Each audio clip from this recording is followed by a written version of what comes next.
नमस्कार मंडळी, प्रेमाची गोष्ट या मालिकेच्या पुढील ट्विस्टमध्ये आपण बघणार आहोत. सागर आणि मुक्ता दोघं जण बोलत असतात आणि त्यांचं बोलणं कार्तिक ऐकत असतो.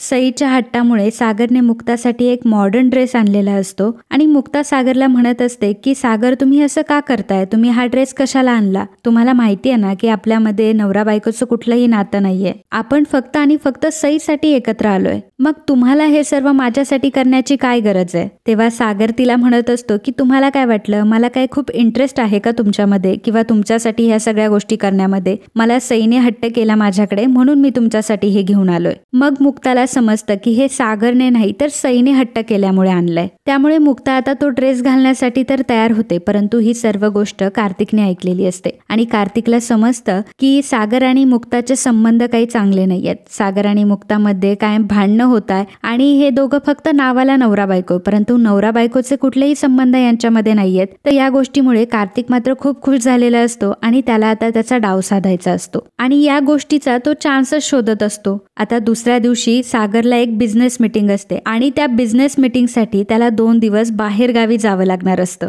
सई सागरला म्हणत असते की पप्पा, तू अजूनपर्यंत माझ्यापासून कधीच लांब नाही गेलाय, मग तू आता कशाला जातोयस? परंतु सागर तिला समजावून सांगत असतो की बाळा, आता मला काम आहे म्हटल्यावर मला जावंच लागेल. सागर 2 दिवसांसाठी बाहेर जाणार असतो, त्यामुळे घरातल्यांचा सगळ्यांचा मूड ऑफ झालेला असतो, परंतु सागर त्यांना समजावून सांगतो आणि मग सर्वजण आता सागरला 2 दिवस बाहेर जाण्याची परमिशन देतात. सागर आता कामानिमित्त बाहेर गेलेला असतो. तर सागर तर आता बाहेर गेलेला असतो, परंतु आता कार्तिकला मात्र मुक्ताच्या जवळ जाण्याचा खूप मोठा चान्स भेटलेला असतो. कुठल्या ना कुठल्या कारणाने तो मुक्ताच्या जवळ जात असतो. मुक्ताला तो चोरून लपून बघत असतो, मुक्ताच्या खोलीत जात असतो, परंतु मुक्ताला मात्र त्याच्या मनात नक्की काय आहे हे अजून समजलेलं नसतं. तर मुक्ताला आणि सईला शॉपिंग करायची असते. सईला काही ड्रेसेस खरेदी करायचे असतात आणि मग मुक्ता तिच्यासोबत ड्रेसेस खरेदी करण्यासाठी जाते. तेव्हा इंद्रा तिला सांगत असते की अगं, तू एकटी नको जाऊ, जावई बापूला सुद्धा घेऊन जा. नाही मम्मी, त्याची काही गरज नाही, आम्ही दोघी जणी जातो. परंतु इंद्रा म्हणत असते की नाही, कोणीतरी सोबत लागेलच, तू जावई बापूंना घेऊन जा. तर आता कार्तिकची मात्र खूपच मजा झालेली असते.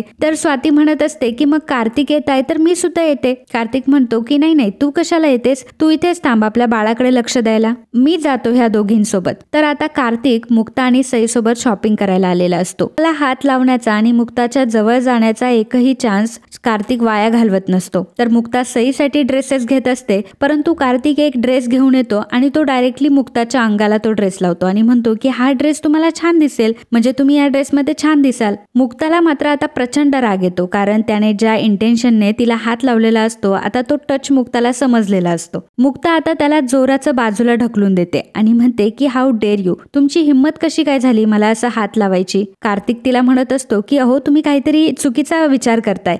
मी फक्त बघत होतो की तुम्हाला हा ड्रेस चांगला दिसतोय का, कारण तुमची आणि स्वातीची उंची आणि रंग सारखाच आहे ना, त्यामुळे तुमच्यावरून मला कळेल की स्वातीला कुठला ड्रेस घ्यायचा. मी स्वातीसाठी हा ड्रेस घेत होतो. तर मुक्ता आता त्याच्यावर चिडते आणि म्हणते की तुम्ही जर स्वातीसाठी ड्रेस घेत आहात तर मग स्वातीला घेऊन यायचं ना, माझ्यावर कशाला ड्रेस ट्राय करताय? मुक्ता आता खूप चिडलेली असते आणि मुक्ता आता डायरेक्टली तिथून सईला घेऊन निघून येते. तर कार्तिक आता घाबरलेला असतो. कार्तिकला असं वाटतं की आता मात्र आपलं काही खरं नाही. मुक्ता घरी येते. मुक्ताला त्या सगळ्या गोष्टी आठवत असतात, परंतु मुक्ताला असं वाटतच कार्तिक हे खरंही बोलत असतील, त्यांना स्वातीसाठी ड्रेस घ्यायचा असेल आणि ते माझ्यावर ट्राय करून बघत असतील, मी उगाचच वेगळा विचार करते का, म्हणून आता मुक्ता ती गोष्ट सोडून देते. परंतु कार्तिकने त्याच वेळी मुक्तासाठी एक ब्रेसलेट गिफ्ट आणलेलं असतं आणि त्याला ते गिफ्ट आता मुक्ताला द्यायचं असतं. रात्रीच्या वेळी मुक्ता ही रूम मध्ये एकटीच असते. सर्वजण झोपलेले असतात. कार्तिकने स्वातीला झोपवून दिलेलं असतं आणि कार्तिक आता बाहेर आलेला असतो. मुक्ता तिच्या रूम मध्येच असते, ती जागीच असते. कार्तिक आता अचानक येतो आणि मुक्ताला मागून हक करतो. मुक्ता खूप घाबरते. मुक्ता विचारते की कोण आहे? तर कार्तिक आता मुक्ताला म्हणत असतो की घाबरू नकोस, मीच आहे. मुक्ता आता त्याच्यावर खूप चिडते आणि म्हणते की तुमची हिंमत कशी काय झाली, तुम्ही मला असं कसं काय पकडू शकता, तुम्हाला कळतंय का तुम्ही काय करताय ते? तर कार्तिक तिला म्हणत असतो की जाऊ दे, आता तू जास्त नाटकं करू नकोस, मला माहितीये खरं काय आहे ते. तुझ्यामध्ये आणि तुझ्या नवऱ्यामध्ये कुठलेही नवरा बायकोचे संबंध नाहीये, त्यामुळे तुलाही कोणाची तरी गरज असेल. खरं तर जे सुख तुला सागर देऊ शकत नाही, मी तुला ते देऊ शकतो, तू फक्त मला एकदा चान्स तरी दे. परंतु मुक्ता आता त्याच्यावर खूप चिडलेली असते. मुक्ता म्हणत असते की तुम्हाला लाज वाटते का, तुम्ही काय बोलताय ते? अहो, मी तुमच्यावर दया दाखवून तुम्हाला या घरामध्ये घेऊन आले आणि आज तुम्ही हे तुमचे रंग दाखवलेत मला. कार्तिक म्हणत असतो की अहो मुक्ताजी, तुम्हाला कळत कसं नाही की मी तुमच्यावर किती प्रेम करतोय तो. अहो तुम्हाला जेव्हा बघितलंय ना तेव्हापासूनच मी वेडा झालोय. आता तुम्ही उगाचच मला जास्त वाट पाहायला लावू नका बरं. असं म्हणून कार्तिक आता मुक्ताच्या अजूनच जवळ यायला लागतो. मुक्ता खूप घाबरलेली असते. मुक्ता आता कार्तिकला जोराचं ढकलून देते आणि पटकन बाहेर येते आणि इंद्राला आणि स्वातीला बोलावून आणते. इंद्रा आणि स्वाती तिला विचारत असतात की अगं काय झालंय, तू एवढी घामाघूम काय झालीयस आणि एवढं काय झालंय घाबरायला तुला. तेव्हा मुक्ता म्हणत असते की मला तुम्हाला खूप महत्वाची गोष्ट सांगायची आणि खास करून स्वातीताई तुम्हाला माहितीये का माझ्यासोबत काय झालंय ते. अहो तुमचा नवरा कार्तिक याची माझ्यावर वाईट नजर आहे आणि आता ते माझ्या खोलीत आले होते आणि त्यांनी मला मिठी देखील मारली आणि खूप वाईट माझ्याशी बोलत होते. हे ऐकून इंद्राला आणि स्वातीला मोठा धक्का बसतो. स्वाती म्हणते की अगं काय बोलतेयस तू, तुला कळते का तू काय बोलतेयस. आता तितक्यातच तिथे कार्तिक येतो. स्वाती कार्तिकला विचारते की कार्तिक, मुक्ता हे सगळं काय बोलतेयस, तू खरंच असं काही केलंयस का. तेव्हा कार्तिक म्हणतो की अगं नाही स्वाती,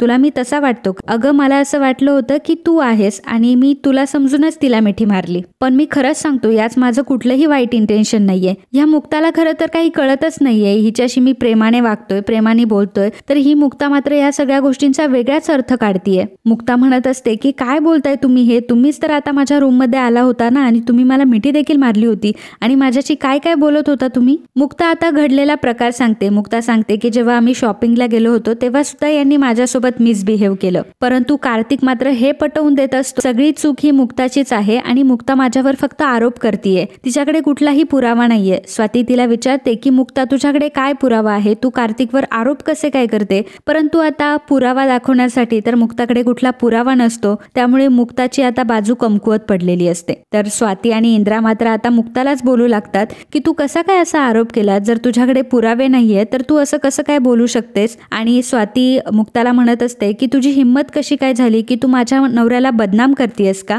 तर इंद्रा सुद्धा म्हणत असते की मुक्ता तुझं खूप झालं आणि तुझं खूप वेळा ऐकून घेतलं. मला माहितीये तू खूप काही चांगल्या गोष्टी आमच्या घराण्यासाठी केल्याय, परंतु आमच्या घरात आमच्या जावयाचा झालेला अपमान मी अजिबात सहन करणार नाही. तुला आता कार्तिकची माफीच मागावी लागेल. तर मुक्ता म्हणत असते की अहो माझी काही चूकच झाली नाहीये, उलट चूक यांनी केली आहे आणि मी तुम्हाला सांगितलंय तर तुम्ही वरून मला असं बोलताय. परंतु इंद्रा म्हणत असते की नाही मुक्ता, तुला आता जावई बापूंची माफी मागावीच लागेल. तू चूक केलीये त्यांच्यावर, तू खूप मोठी चूक केलीयस त्यांच्यावर आरोप करून. तर मुक्ता मात्र कार्तिकची माफी मागत नाही आणि मुक्ता आता तिथून रागाने निघून गेलेली असते. तर मित्रांनो आजचा हा ट्विस्ट एपिसोड इथं संपतोय, परंतु आता ही गोष्ट जेव्हा सागरला समजेल, जेव्हा मुक्ता सागरला सांगेल तेव्हा काय घडेल हे पाहणं खूप इंटरेस्टिंग ठरणार आहे आणि हे आपण पुढील ट्विस्ट मध्ये सांगणार आहोत. तर मित्रांनो हा जर ट्विस्ट तुम्हाला आवडला असेल तर लगेच आपल्या चॅनलला सबस्क्राईब करा आणि कमेंट आणि लाईक करायला अजिबात विसरू नका. धन्यवाद.